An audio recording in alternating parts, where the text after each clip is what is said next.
Hello students and YouTubers. Our plan today is one of my favorite things to do. It's to use markers to paint. There's a couple tricks to it to make it make sense, and then I want to show you how math is a part of art, and we can turn this into a math art activity. And make sure you have a brush, okay? And what I want you to do is just to put a little bit of water on your markers. I want to show you what happens when you put water in your markers.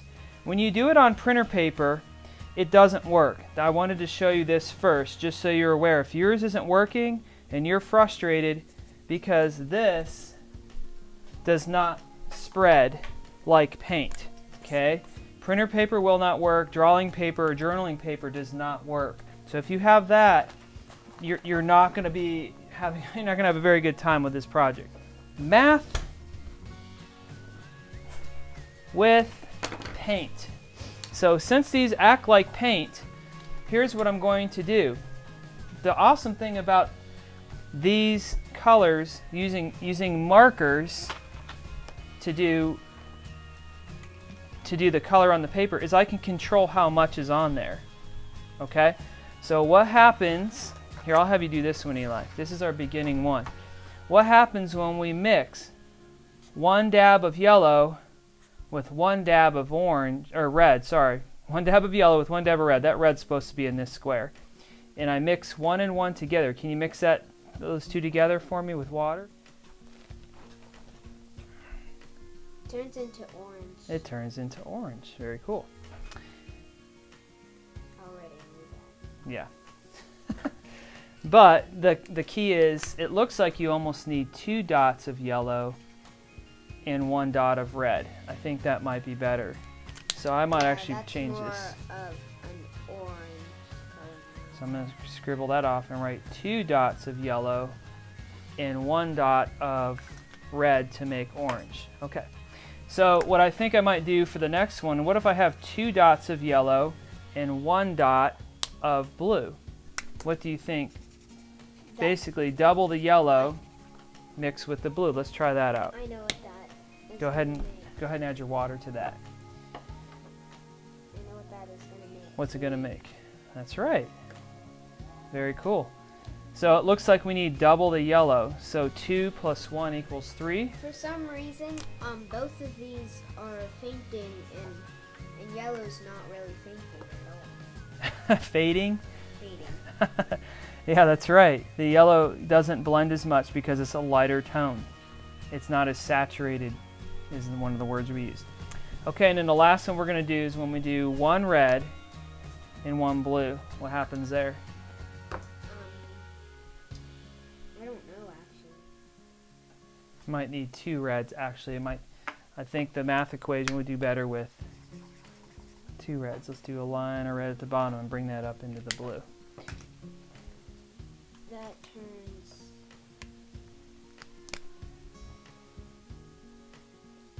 like a brown color almost.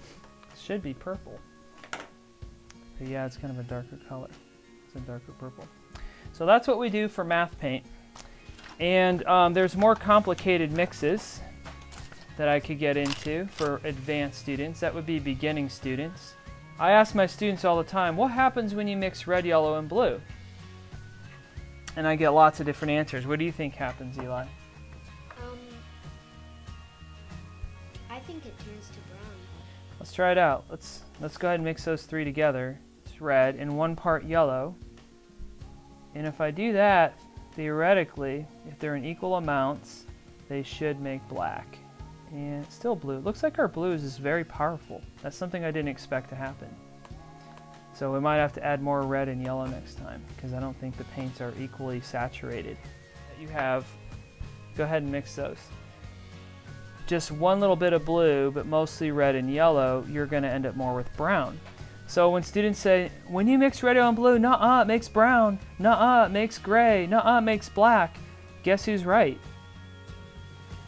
Everybody's right. Every one of them was right. It's just a matter of how much blue you mix in, how much yellow you might mix in, or how much red. It depends on the amount. Color.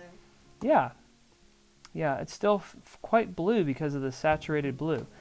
But that's the experiments I would try out, is doing math numbers, adding up the amounts of paint together to create formulas. What we're doing is we're creating color formulas. Now, this didn't work the way I expected it completely, which is okay.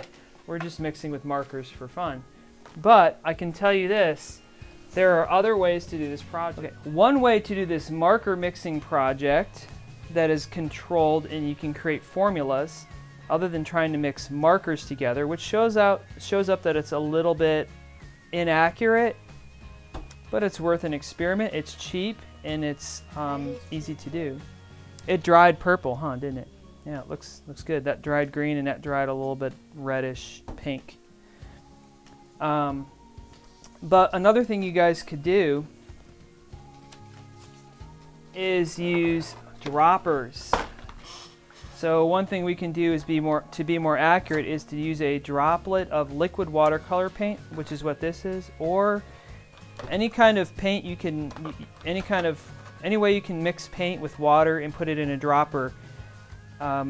We can start to experiment with doing math with color mixing to see what kind of color formulas we can get. I noticed that yellow looks orange, red looks purple, and all of that. Yeah, it looks different when it's real saturated, really rich in there.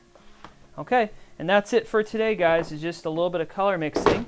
If you're going to choose a color wheel, I would not choose this one. This is a digital color wheel, and I can tell because the light colors are in the middle of it and the dark colors are near the outside edge. That is not how mixing works with paint. That's a digital mixing skill. This shows you different color plans, but my favorite color wheel of all are the color wheels where the colors get darker towards the middle, because that's what happens when you mix opposite colors together.